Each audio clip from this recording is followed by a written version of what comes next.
What is up YouTube, and welcome to this Hamilton video where we will be discussing the biggest things you missed in Hamilton the musical, the absolute smash hit show on Disney Plus, which I absolutely adore and cannot get the songs out of my head.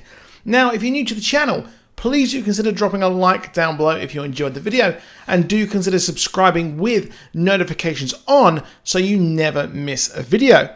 Now, one of the biggest parts of the entire musical is the looming threat of Alexander Hamilton dying as he did in real life. And actually, this is foreshadowed the entire musical by a character who wasn't actually even properly on the soundtrack, and you actually have to watch the show to see this person. And this cast member did have the big moments throughout the entire musical. And of course, this character is called the Bullet. Now, not as memorable as the King or the Schneider Sisters. In fact, the Bullet has no songs, like I said, but the character played by Anita DeBose foreshadows almost every single major death, and even nudges things towards Hamilton, leading to his own death. Now, during the song You'll Be Back, this character is outed as a spy and killed, and is then a spectre over the entire cast until the end of the movie, when she rushes in slow motion towards Hamilton so he can have his final speech in the play. So in the opening number, she actually takes a book from Hamilton and follows him and others who would die in the musical. Of course, the Bullet even appears next to the character John Lawrence during the Yorktown song as he killed a British soldier, but then the end does actually come for him as we hear he died. Yes, the Bullet appears just as people are about to die, or they're setting up their own demise. It is the Grim Reaper, the Spectre looming all over them. The Bullet then gives Hamilton's son the directions to find George Eaker, his would-be killer. The Bullet's main target was, of course, Hamilton, chasing Hamilton throughout the entirety of the musical, all the time helping move the desk where he wrote his letters, and generally manipulating it so that Hamilton ends up dying in the duel, which is quite a big one there. We see this character throughout, moving and manipulating things, and it is something which is easily missed, and it is arguably the most important character in the entirety of Hamilton. Absolutely a mind-blowing moment. Now, next up, we move on to my personal favourite song, You'll Be Back by King George. Of course, Jonathan Groff was an absolute icon, and if you wondered why he was actually walking so slow and methodical, it's actually because his crown was so heavy.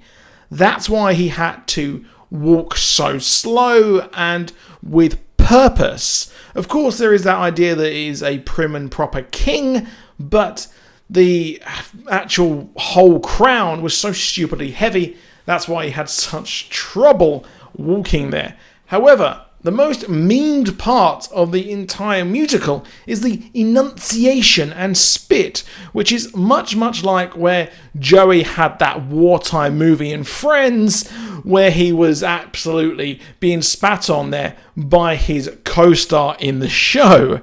And there are some absolutely hilarious memes about the whole thing, including face shields and the such. However, what you may not know is that the dribbling is a reference to King George III himself. Now, after the whole American Revolution, Britain actually went on to do really well.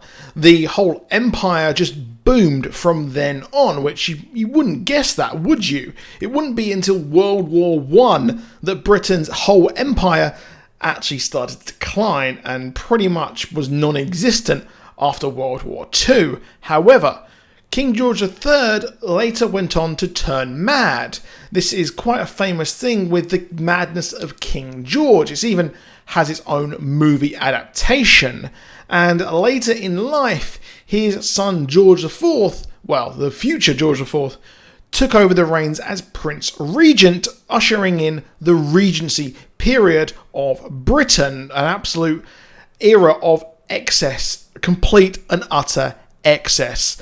The whole ruling class became really, really fat, but King George III did turn mad, and he would later foam and spit as he became, unfortunately, very, very unwell. This is a reference and precursor to that, because unfortunately his personal decline started here.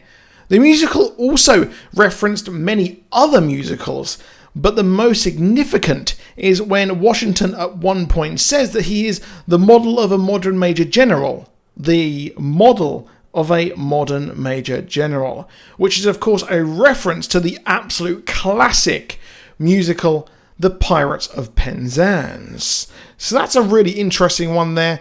And moving on as well from more historical facts is how the song Blow Us All Away, they actually say everything's legal in Jersey, which is ironic, as dueling was actually not only illegal in New York, but this was due to Hamilton actually spending years trying to get it outlawed. Yes, he was starting to go against himself, or at least a precursor to that.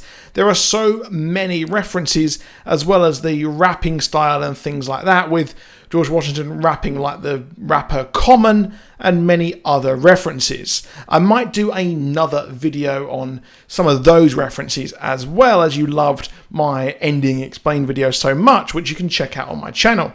And lastly is that ending, which I said I did a video on previously. At the end, the gasp is one of the most interesting parts of the musical, because Eliza gasps when she sees the audience. This signifies herself seeing the audience and shocked that they are hearing her story. So technically, it was her story all along. So absolute madness of King George there. Yeah, I'm sorry for that one.